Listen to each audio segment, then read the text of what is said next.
Hachette Audio presents Memories Legion, the complete Expanse story collection. Written by James S.A. Corey. Read by Jefferson Mays, with author's notes read by Daniel Abraham and Ty Frank.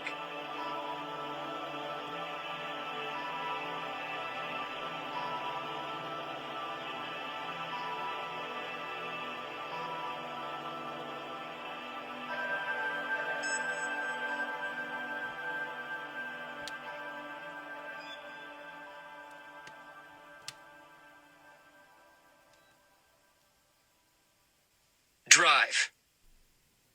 Acceleration throws Solomon back into the captain's chair, then presses his chest like a weight.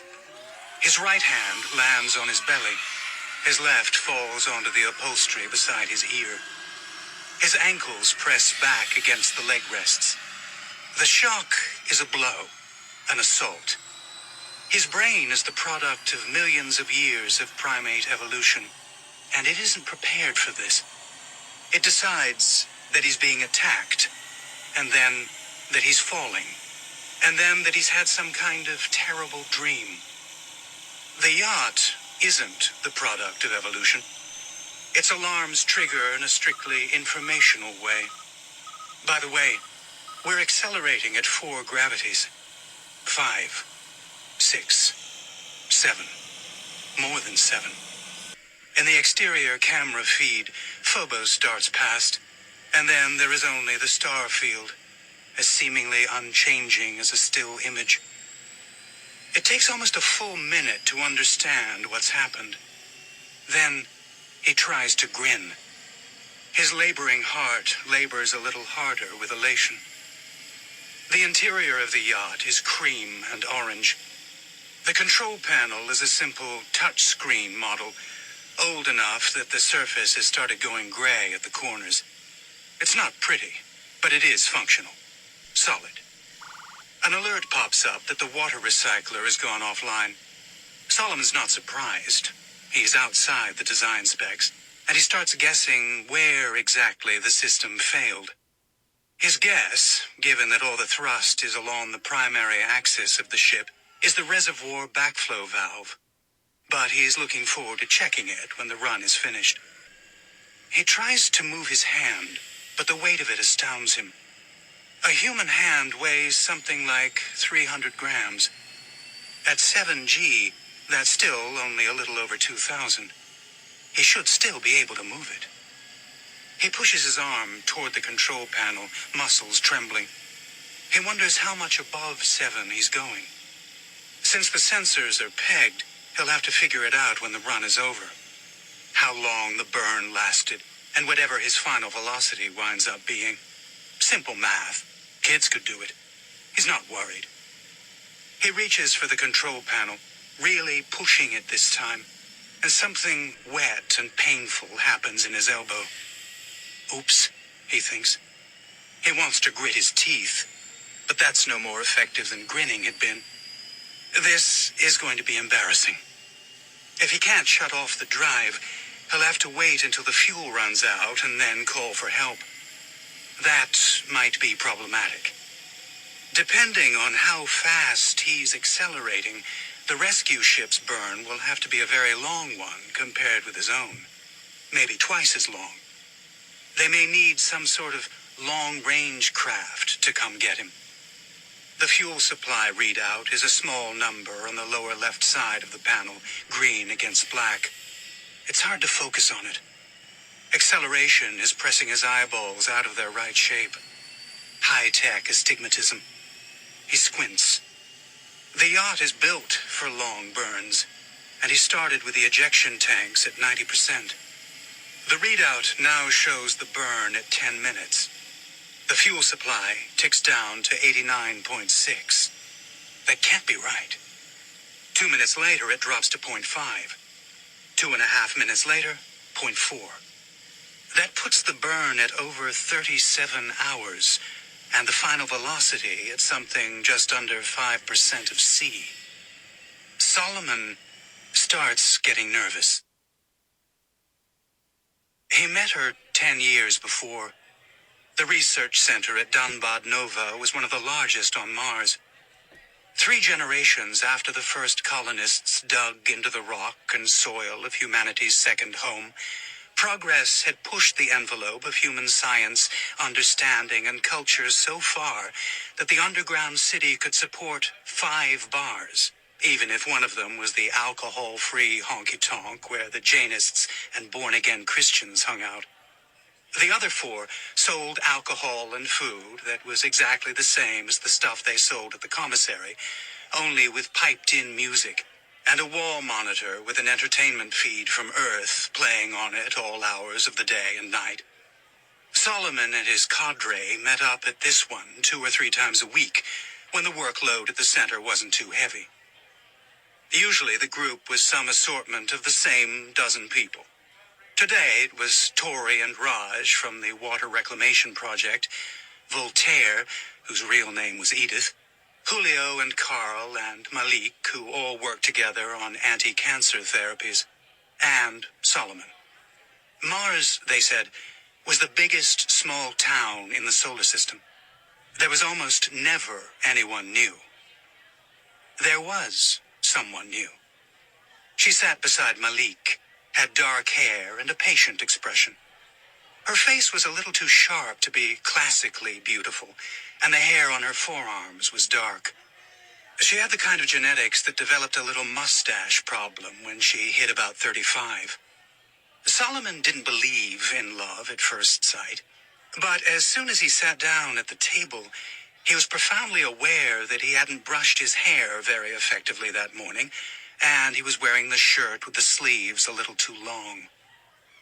Mars is America, Tori said, waving his beer expansively. It's exactly the same. It's not America, Malik said.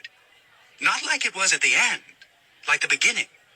Look at how long it took to travel from Europe to North America in the 1500s. 2 months. How long to get here from Earth? 4. Longer if the orbits are right. Which is the first way in which it's not like America, Malik said dryly. It's within an order of magnitude, Tori said. My point is that, politically speaking, distance is measured in time. We're months away from Earth. They're still thinking about us like we're some kind of lost colony, like we answer to them. How many people here, just at this table, have had directives from someone who's never been outside a gravity well, but still felt like they should tell us where our research should go? Tori raised his own hand, and Raj followed suit. Voltaire, Carl, reluctantly Malik. Tori's grin was smug. Who's doing the real science in the system? Tori said. That's us. Our ships are newer and better. Our environmental science is at least a decade ahead of anything they've got on Earth. Last year we hit self-sustaining. I don't believe that, Voltaire said. The new one still hadn't spoken, but Solomon watched her attention shift to each new speaker. He watched her listen. Even if there are a few things we still need from Earth, we can trade for them. Shit, give us a few years and we'll be mining them out of the belt, Tori said, backing away from his last point and making a new, equally unlikely assertion at the same time. It's not like I'm saying we should cut off all diplomatic relations. No, Malik said. You're saying we should declare political independence. Damn skippy I am, Tori said. Because distance is measured in time. And coherence is measured in beer, Voltaire said, the cadence of her voice matching Tori's perfectly. The new woman smiled at the mimicry.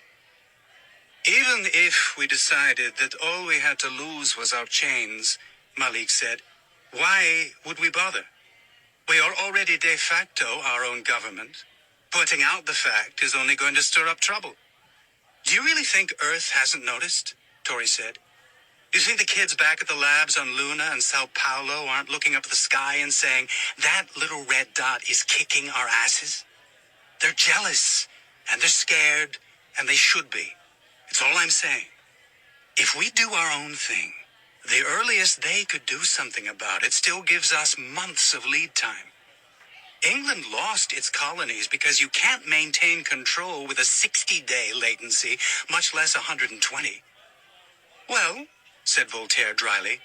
That and the French. And good damn thing, too, Tori said, as if she hadn't spoken. Because who was it that came in when the Nazis started knocking on England's door, am I right? Solomon said. No, actually, you just made the other point. We're really the Germans. And because he spoke, the new woman's gaze turned to him.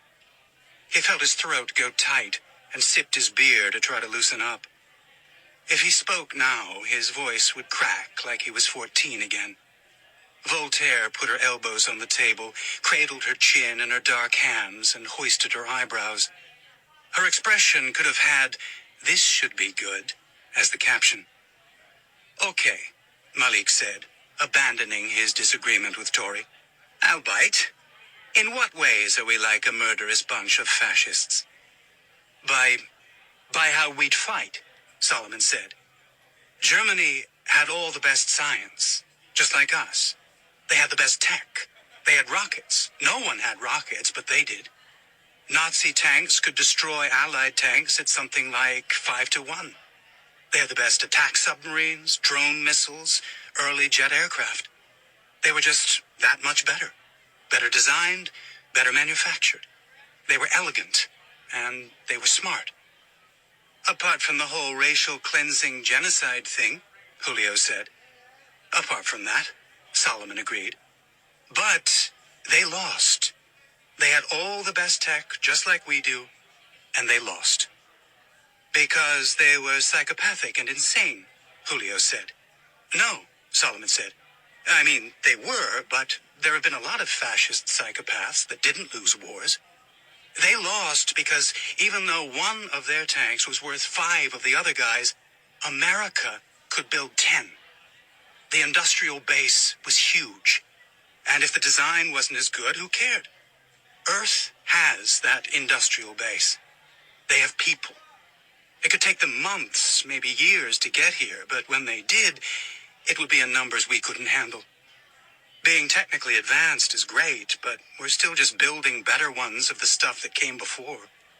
If you want to overcome the kind of demographic advantage Earth has, you'll need something paradigm-shiftingly new. Voltaire raised her hand. I nominate paradigm-shiftingly as the adverb of the night. Seconded, Julio said. Solomon felt the blush creeping up his neck. All in favor? There was a small chorus. The ayes have it, Voltaire said. Someone buy this man another drink. The conversation moved on the way it always did. Politics and history gave way to art and fine structure engineering. The great debate of the night was over whether artificial muscles worked better with nanotubules in sheets or bundles, with both sides descending in the end to name-calling. Most of it was good-natured, and what wasn't pretended to be, which was almost the same. The wall monitor switched over to an all-music feed out of a little community on Syria Planum, the wailing and brass of Rai juxtaposed with classical European strings. It was some of Solomon's favorite music because it was dense and intellectually complicated, and he wasn't expected to dance to it. He wound up spending half the night sitting beside Carl talking about ejection efficiency systems and trying not to stare at the new woman. When she moved from Malik's side to sit next to Voltaire, his heart leaped. Maybe she wasn't here with Malik. And then sank. Maybe she was a lesbian. He felt like he'd dropped a decade off his life and was suddenly stuck in the hormonal torture chamber of the lower university. He made up his mind to forget that the new woman existed. If she was new to the research center, there would be time to find out who she was and plan a way to speak with her that didn't make him look desperate and lonely. And if she wasn't, then she wouldn't be here. And even so, he kept looking for her, just to keep track. Raj was the first one to leave, the same as always. He was on development, which meant he had all the same burden of technical work, plus steering committee meetings.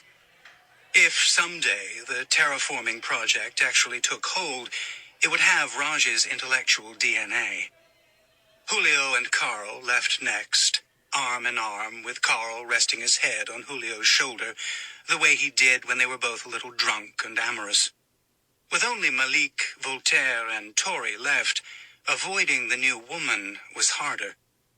Solomon got up to leave once, but then stopped at the head and wandered back in without entirely meaning to. As soon as the new woman left, he told himself. When she was gone, he could go. But if he saw who she left with, then he'd know who to ask about her. Or if she left with Voltaire, not to ask. It was just data collection. That was all. When the monitor changed to the early morning news feed, he had to admit he was bullshitting. He waved his goodnights for real this time, pushed his hands into his pockets, and headed out to the main corridor. Between the engineering problems in building a robust dome and Mars's absolute lack of a functioning magnetosphere, all the habitants were deep underground. The main corridor's hallways had ceilings 4 meters high and LEDs that changed their warmth and intensity with the time of day. But Solomon still had the occasional atavistic longing for sky, for a sense of openness and possibility, and maybe for not living his whole life buried. Her voice came from behind him. So, hey. She walked with a comfortable, rolling gait. Her smile looked warm, and maybe a little tentative. Outside of the dimness of the bar, he could see the lighter streaks in her hair. Ah, hey. We never really got around to meeting in there, she said, holding out her hand. Caitlin Esquivel. Solomon took her hand, shaking it once like they were at the center. Solomon Epstein. Solomon Epstein? She said, walking forward. Somehow they were walking side by side now, together. So, what's a nice Jewish boy like you doing on a planet like this? If he hadn't still been a little drunk, he'd just have laughed it off. Trying to get the courage to meet you, mostly, he said. Sort of noticed that. Hope it was adorable. It was better than your friend Malik, always finding reasons to touch my arm. Anyway, I'm working resource management for Kwiatkowski Mutual Interest Group. Just came in from Luna a month ago. That thing you were saying about Mars and Earth and America? That was interesting. Thank you, Solomon said. I'm an engine engineer for Mass Tech. Engine engineer? She said. Seems like it ought to be redundant. I always thought thrust specialist sounded dirty, he said. How long are you staying on Mars? Until I leave. Open contract. You? Oh, I was born here, he said. I expect I'll die here, too. She glanced up his long, thin frame once, her smile mocking. Of course she'd known he was born there. No way to hide it. His words felt like a weak brag now. A company man, she said, letting it be a joke between them. A Martian. The cart kiosk had 6 of the cramped electrical devices ready to rent. Solomon pulled out his card and waved it in a figure 8 until the reader got a good signal and the first card in line clicked from amber to green. He pulled it out before he realized he really didn't want to get in. Do you? Solomon began, then cleared his throat and tried again. Would you like to come home with me? He could see the sure why not forming in her brainstem. He could follow it along the short arcing path to her lips. It was close enough to pull at his blood like a moon. And he watched it turn aside at the last moment. When she shook her head, it wasn't a refusal so much as her trying to clear her mind. But she smiled. She did smile. Moving a little fast there, Sol. Speed isn't the problem. Unless he runs into something, velocity is just velocity. He could be weightless, going almost the speed of light. It's the delta V that's hurting him. The acceleration. The change. Every second, he's going 68 meters per second faster than he was the second before. Or more. Maybe more. Only the acceleration isn't the problem either. Ships have had the power to burn at 15 or even 20 Gs since the early chemical rockets. The power is always there. It's the efficiency necessary to maintain a burn that was missing. Thrust to weight when most of your weight is propellant to give you thrust. And bodies can accelerate at over 20 G for a fraction of a second. It's the sustain that's killing him. It's going for hours. There are emergency shutoffs. If the reactor starts to overheat or the magnetic bottle gets unstable, the drive will shut down. There are all kinds of shutoffs for all kinds of emergencies, but nothing's going wrong. Everything's running perfectly. That's the problem. That's what's killing him. There is also a manual cutoff on the control panel. The icon is a big red button, a panic button. If he could touch it, he'd be fine. But he can't. All the joy is gone now. Instead of elation, there's only panic and the growing, grinding pain. If he can just reach the controls, or if something, anything could just go wrong. Nothing is going wrong. He is struggling to breathe, gasping the way the safety instructors taught him to. He tenses his legs and arms, trying to force the blood through his arteries and veins. If he passes out, he won't come back, and there is darkness growing at the edges of his vision.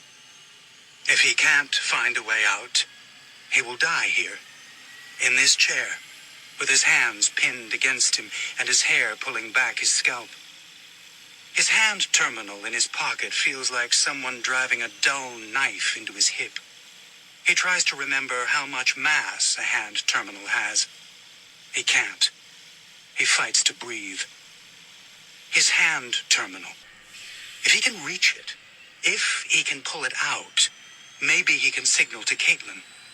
Maybe she can make a remote connection and shut the engines down. The hand laying across his belly presses hard into his viscera, but it's only centimeters from his pocket. He pushes until his bones creak and his wrist shifts. The friction of skin against skin tears a little hole in his belly, and the blood that comes out races back toward the seat like it was afraid of something. But he does move. He pushes again, a little closer. The blood is a lubricant. The friction is less. His hand moves farther. It takes minutes. His fingernails touch the hardened plastic. He can do this. Power and efficiency, he thinks, and a moment's pleasure passes through him despite everything. He's done it. The magic pair. The tendons in his fingers ache, but he pulls the cloth of his pocket aside. He can feel the hand terminal begin to slip free of his pocket, but he can't lift his head to see it. 3 years after he met her, Caitlin showed up at the door to his hole at 3 a.m, crying, frightened and sober. It wasn't the sort of thing Solomon expected from her, and he'd spent a fair amount of time in her company. They'd become lovers almost 7 months after they'd met. He called it that. Becoming lovers wasn't the kind of thing Caitlin said. With her, it was always something crude and a little raunchy. That was who she was. He thought it was a kind of emotional protection that she was never exactly sincere. It was a way to control fear and deny anxieties. And really, as long as she still wanted to come share his bed some nights, he was fine with that. And if she hadn't wanted to anymore, he'd have been disappointed, but he still would have been fine with it. He liked the way she smirked at the world, the confidence she carried herself with, especially when she was faking it. He liked, all in all, who she was. That made everything easier.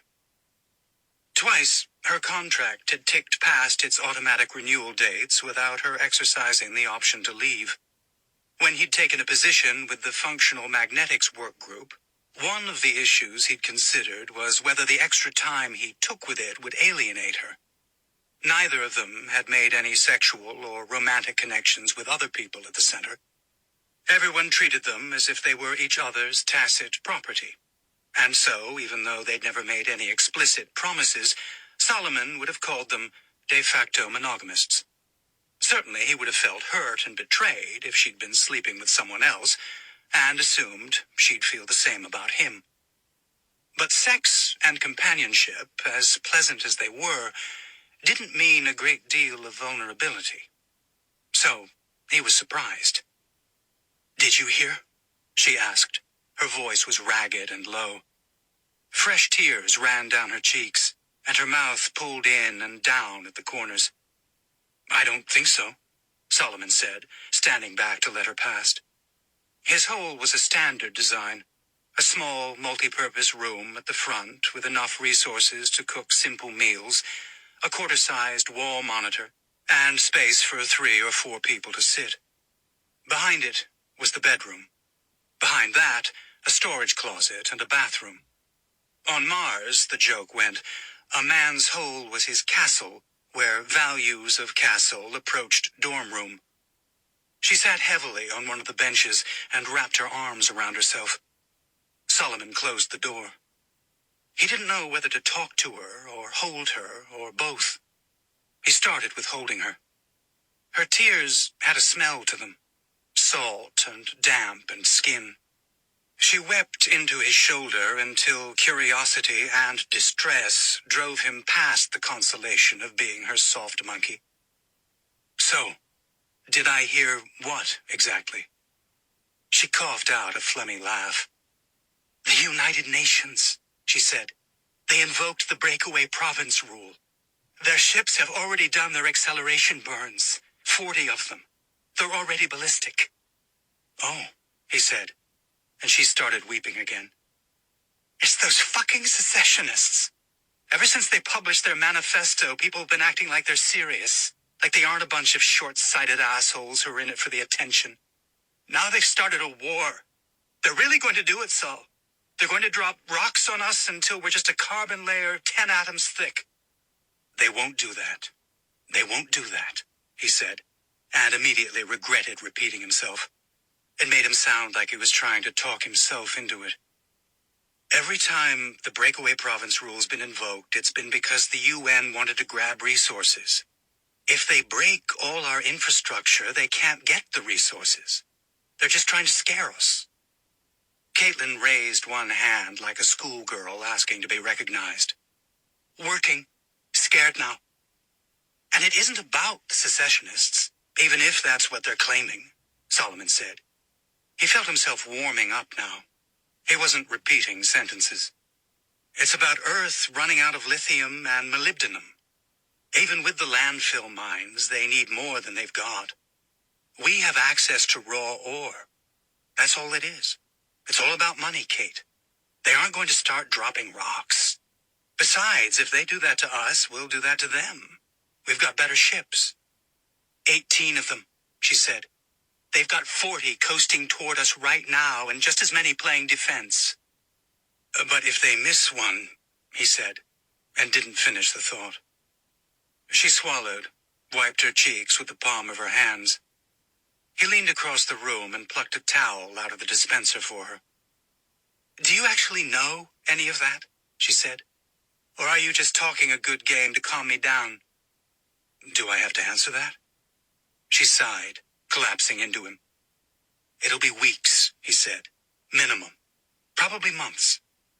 So, if you had 4 months to live, what would you do? Crawl into bed with you and not come out?"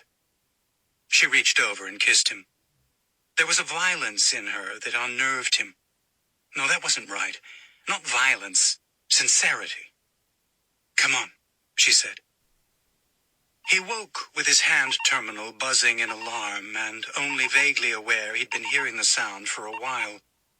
Caitlin was curled up against him, her eyes still closed, her mouth open and calm. She looked young like that, relaxed. He shut off the alarm as he checked the time. On one hand, he was egregiously late for his shift. On the other, another hour wouldn't be particularly more egregious. There were 2 messages from his team lead queued. Caitlin muttered and stretched. The motion pulled the sheet away from her body. He put the hand terminal down, pushed his hand under his pillow, and went back to sleep. The next time he woke, she was sitting up, looking at him. The softness had left her face again, but she was still beautiful. He smiled up at her and reached out to weave his fingers with hers. "Will you marry me?" he asked. "Oh, please." "No, really. Will you marry me?" "Why?" "Because we're about to get into a war that'll kill us and everyone we know, and there's nothing we can do to affect it one way or the other. Quick, let's do something permanent before the permanence is all mined out." "Sure. Will you marry me?" "Of course I will, so." The ceremony was a small one. Voltaire was Caitlin's maid of honor. Raj was Solomon's best man. The priest was a Methodist whose childhood had been spent in the Punjab, but now spoke with the faux Texan drawl of the Mariner Valley. There were several chapels in the research center, and this one was actually quite lovely. Everything, even the altar, had been carved from the native stone, and then covered with a clear sealant that left it looking wet and rich and vibrant. Lines of white and black ran through the red stone, and flecks of crystalline brightness. The air was thick with the scent of lilacs that Voltaire had bought by the armful from the greenhouses. As they stood together, exchanging the formulaic vows, Solomon thought Caitlin's face had the same calm that it did when she was sleeping. Or maybe he was just projecting. When he put the ring on her finger, he felt something shift in his breast, and he was utterly and irrationally happy in a way he didn't remember ever having been before. The UN fleet was still 3 weeks away. Even at the worst, they wouldn't die for almost a month. It made him wish they'd done it all earlier. The first night he'd seen her, for instance, or that they'd met when they were younger. In the pictures they sent to her parents, he looked like he was about to burst into song. He hated the images, but Caitlin loved them, so he loved them too. They took their honeymoon in the hotel right there in Dunbad Nova, drying themselves with towels and washing with soaps that had been made in the image of luxury on Earth. He'd bathed twice as much while they were there, almost feeling the heat of the water and the softness of his robe as magic, as if by being decadent, he could pass for a Terran. And, by coincidence, it worked. Whatever negotiations had been going on behind the scenes paid off. The UN ships flipped for their deceleration burn early and burned twice as long. They were on their way home. He watched the announcer on the news feed, tracking the orbital mechanics of the voyage out and back. He tried to imagine what it was like for the Marines in those ships. Out almost all the way to the New World, and then back without ever having seen it. Over half a year of their lives gone in an act of political theater. Caitlin sat on the edge of the bed, leaning in toward the monitor, not taking her eyes from it, drinking it in. Sitting behind her, his back pressing against the headboard, Solomon felt a ghost of unease pass through him, cold and unwelcome. "I guess permanent just got a lot longer," he said, trying to make a joke out of it. "Mm-hmm," she agreed. "Sort of changes things." "Mm-hmm." He scratched at the back of his hand, even though it didn't itch. The dry sound of fingernails against skin was drowned in the announcer's voice, so that he felt it more than heard it. Caitlin ran a hand through her hair, her fingers disappearing in the black and then re-emerging. "So," he said, "do you want a divorce?" "No. Because I know you were thinking that the rest of your life was going to be kind of a short run, and if this wasn't what you would have picked, anyway, I'd understand it." Caitlin looked at him over her shoulder. The light of the monitor shone on her cheek, her eye, her hair like she was made of colored glass. "You are adorable, and you are my husband, and I love you and trust you like I never have anyone in my life. I wouldn't trade this for anything but more of this. Why? Do you want out?" "No, just being polite." of a sudden. Stop it. And anyway, it hasn't changed. Earth is still running out of lithium and molybdenum and all sorts of industrial minerals. We still have them. They turned back this time, but they're still coming. And they'll keep on coming. Unless they find some way to do what they need to do with other metals, or find another source. Things change all the time. Something could make the whole question irrelevant. Could, she agreed. That's what peace is, right? Postponing the conflict until the thing you were fighting over doesn't matter. On the screen, the UN ships burned, arcs of flame flaring behind them, as they went back where they came from. The hand terminal eases a little farther out of his pocket, and he's fairly sure it's going to leave a track of bruise as wide as the case. He doesn't care. He tries to remember if he left the voice activation on, and either he didn't, or his throat is too deformed by the thrust gravity for his voice to be recognizable. It has to be done by hand. He can't relax, or he'll lose consciousness. But it's getting harder and harder to remember that. Intellectually, he knows that the blood is being pressed to the back of his body, pooling in the back part of his cerebellum and flooding his kidneys. He hasn't done enough medical work to know what that means, but it can't be good. The hand terminal comes almost all the way out. It's in his hand now. The ship shudders once, and a notification pops up on the screen. It's amber-colored, and there's some text with it, but he can't make it out. His eyes won't focus. If it were red, it would have triggered a shutdown. He waits for a few seconds, hoping that whatever it is gets worse. But it doesn't. The yacht's solid, well-designed, and well-built. He turns his attention back to the hand terminal. Caitlin will be at the hole now. She'll be starting dinner and listening to the news feed for information about the shipyard's crisis. If he can put in a connection request, she'll get it. He has the sudden, powerful fear that she'll think he sat on his terminal, that she'll say his name a few times, then laugh it off and drop the connection. He'll have to make noise when she accepts. Even if actual speech is too hard, he has to let her know there's something wrong.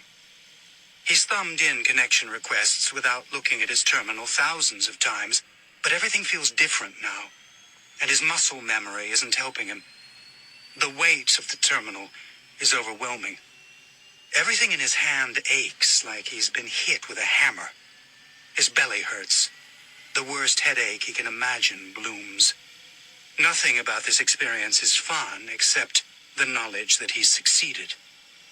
Even as he struggles to make the terminal respond, he's also thinking what the drive means practically. With efficiency like this, ships can be under thrust all through a voyage. Acceleration thrust to the halfway point, then cut the engines, flip, and decelerate the rest of the trip. Even a relatively gentle 1/3 G will mean not only getting wherever they are headed much faster, but there won't be any of the problems of long-term weightlessness. He tries to figure how long the transit to Earth will take, but he can't. He has to pay attention to the terminal. Something in the topology of his gut shifts, changing the angle the terminal is sitting.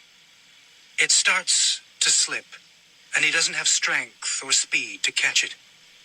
It reaches his side, falls the centimeters to the chair.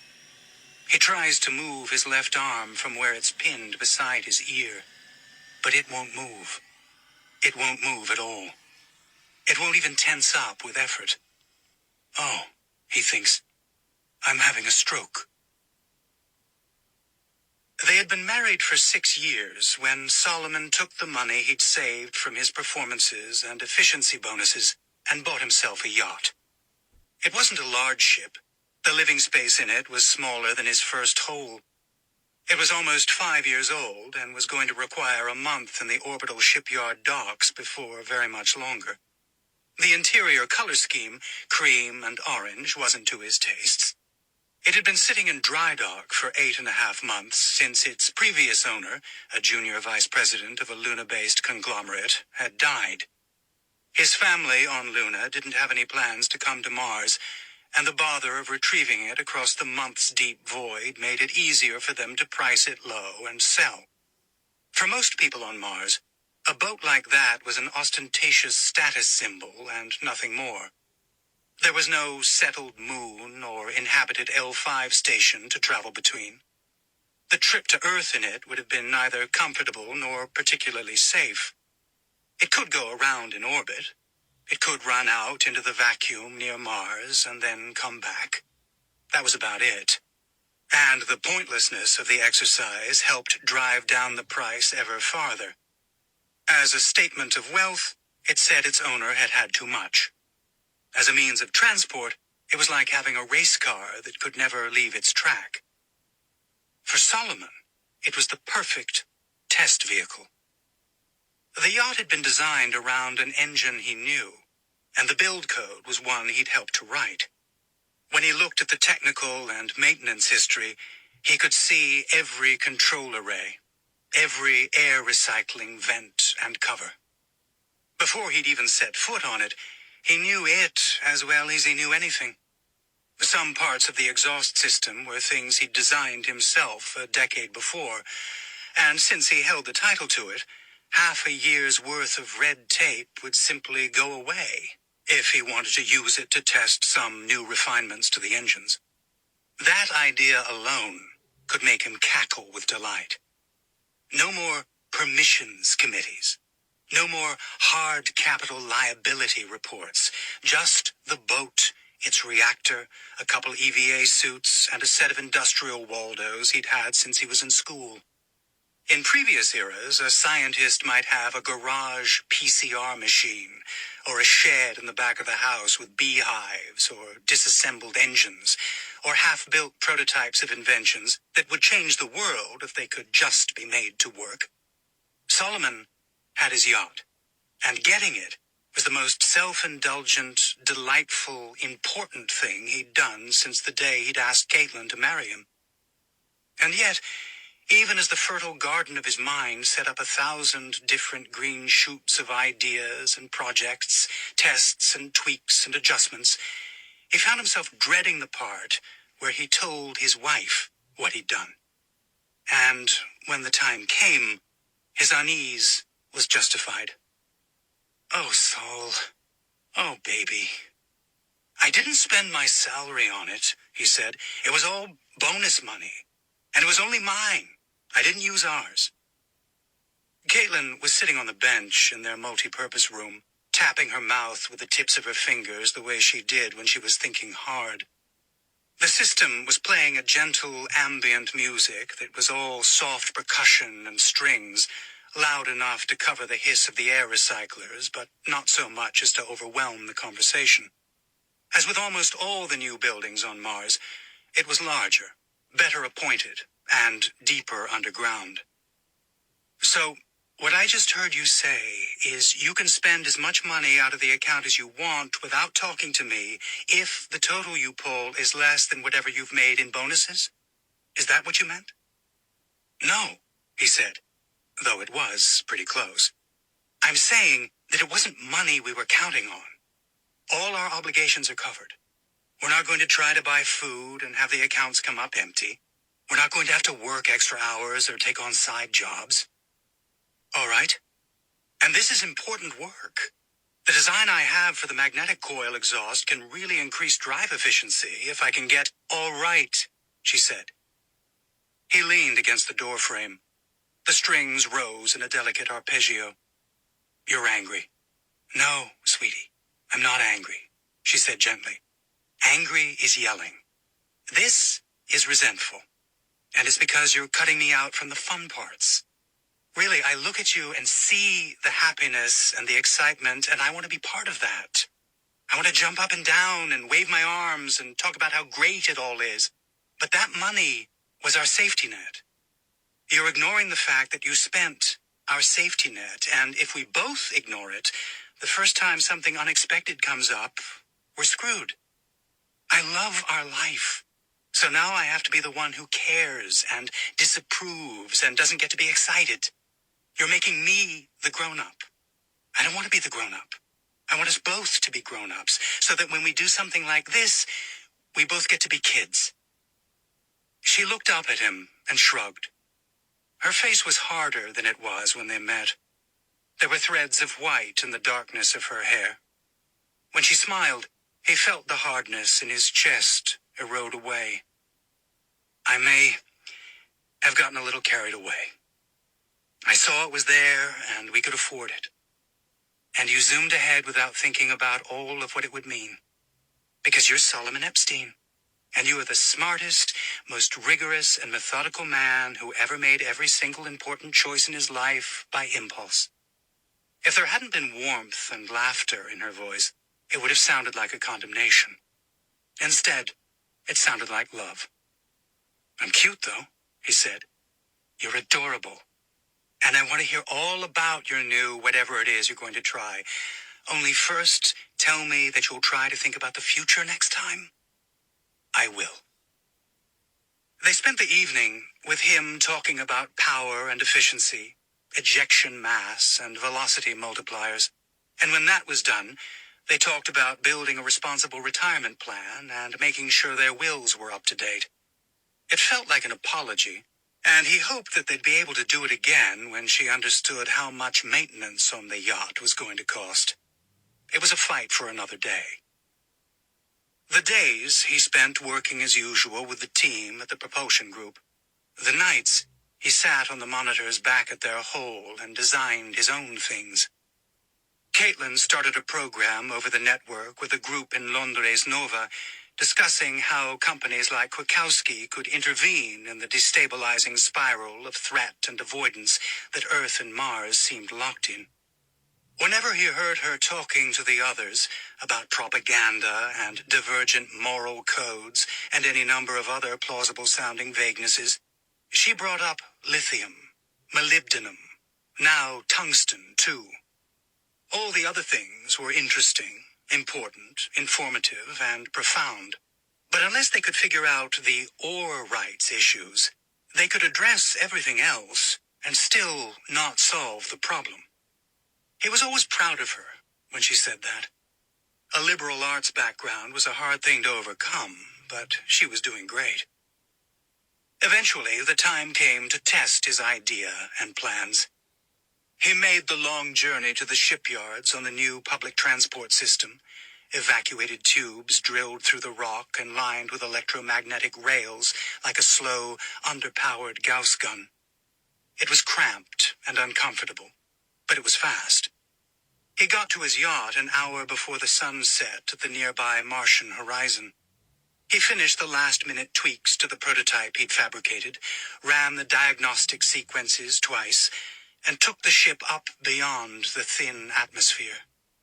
Once he reached high orbit, he floated for a while, enjoying the novelty of null G. He brewed himself a bulb of fresh tea, strapped himself into the captain's chair, and ran his fingertip across the old touch-screen monitor. If he was right, the additions he'd made would increase efficiency by almost 16% above baseline. When the numbers came back, he hadn't been right. Efficiency had dropped by 4.5. He landed back at the shipyards and rode the transit tube home, muttering darkly to himself the whole way. The United Nations issued a statement that all future Martian ships would be contracted through the Bush shipyards on Earth. The local government didn't even comment on it. They just kept on with the scheduled builds and negotiated for new ones after that. The United Nations ordered that all shipyards on Mars shut down until an inspection team could be sent out there. 7 months to get the team together, and almost 6 months in transit because of the relative distances of the two planets in their orbits around the sun. Saul was a little nervous when he heard that. If they closed the shipyards, it might mean grounding his test yacht. He didn't need to concern himself. The shipyards all stayed open. The rumors of war started up again, and Solomon tried to ignore them. Tried to tell himself that this time would be no different than the one before, or the one before that. Raj, to everyone's surprise, resigned from development, rented a cheap hole up near the surface, and started selling handmade ceramic art. He said he'd never been happier. Voltaire got a divorce and wanted all the old crew to come out to the bars with her. There were 8 of them now, but pretty much nobody went. Julio and Carl had a baby together and stopped socializing with anyone. Tori went in on a little chemical safety consultancy that pretended to serve any business with a Martian charter, but actually got all their business from the terraforming projects. Malik died from an unresponsive spinal cancer. Life struggled on, winning and failing. Solomon's experimental drives got to where they were almost as good as the unmodified ship. Then, a little bit better. A year almost to the day after he'd bought it, Solomon rode out to the yacht with a new design. If he was right, it would increase efficiency by almost 4.5% above baseline. He was in the engine room installing it when his hand terminal chimed. It was Caitlin. He accepted the request. "What's up?" he asked. "Did we decide to take that long weekend next month?" she asked. "I know we talked about it, but I don't think we made a decision." "We didn't, but I'd better not. The team's a little behind." "Overtime behind?" "No, just keep showing up behind." "All right. Then I may plan something with Maggie Chu." "You have my blessing. I'll be home as soon as this is done." "All right," she said, and dropped the connection. He tested the housings, did an extra weld where the coil would suffer the most stress, and headed back up for the captain's chair.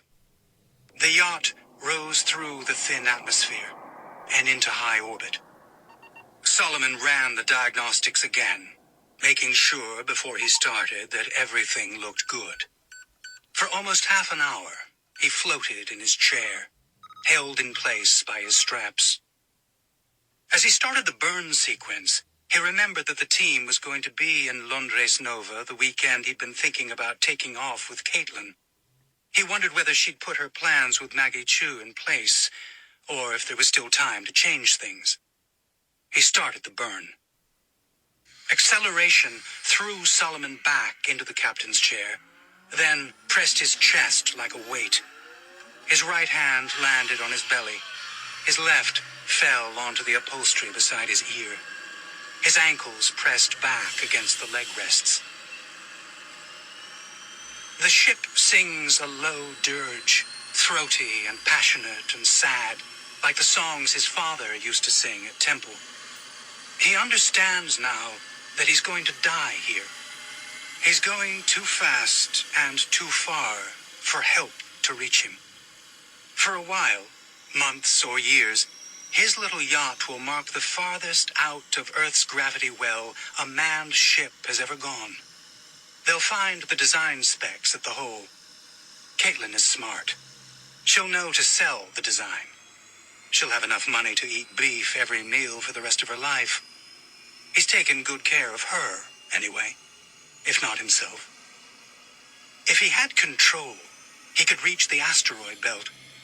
He could go to the Jovian system and be the first person to walk on Europa and Ganymede. He isn't going to, though. That's going to be someone else. But when they get there, they will be carried by his drive. And the war, if distance is measured in time, Mars just got very, very close to Earth, while Earth is still very distant from Mars. That kind of asymmetry changes everything. He wonders how they'll negotiate that, what they'll do. All the lithium and molybdenum and tungsten anyone could want is within reach of mining companies now. They can go to the asteroid belt and the moons of Saturn and Jupiter. The thing that kept Earth and Mars from ever reaching a lasting peace isn't going to matter anymore. The pain in his head and his spine are getting worse. It's hard to remember to tense his legs and arms, to help his failing heart move the blood. He almost blacks out again, but he's not sure if it's the stroke or the thrust gravity. He's pretty sure driving blood pressure higher while having a stroke is considered poor form. The ship's dirge shifts a little, And now it's literally singing in his father's voice, Hebrew syllables whose meaning Solomon has forgotten, if he ever knew. Oral hallucinations, then. That's interesting. He's sorry that he won't be able to see Caitlin one more time, to tell her goodbye, and that he loves her. He's sorry he won't get to see the consequences of his drive. Even through the screaming pain, a calmness and euphoria start to wash over him. It's always been like this, he thinks. From when Moses saw the promised land that he could never enter, people have been on their deathbeds just wanting to see what happens next. He wonders if that's what makes the promised land holy. That you can see it, but you can't quite reach it. The grass is always greener on the other side of personal extinction. It sounds like something Malik would say, something Caitlin would laugh at. The next few years, decades even, are going to be fascinating. And it will be because of him. He closes his eyes. He wishes he could be there to see it all happen. Solomon relaxes, and the expanse folds itself around him like a lover. Drive Author's Note. This is Daniel Abraham, half of James S.A. Corey. Moving a little fast there, Saul. Puns may be the lowest form of humor, but that one's still one of our favorite lines in the project. One of the things that comes up a few times in the course of The Expanse is the idea that a prophet can lead people to the Holy Land but cannot enter it himself. Solomon Epstein is that guy, the one who ushers in a whole new era but won't live to see the effect of what he's done. It's a story that has power because it's something we all experience, especially as we get older.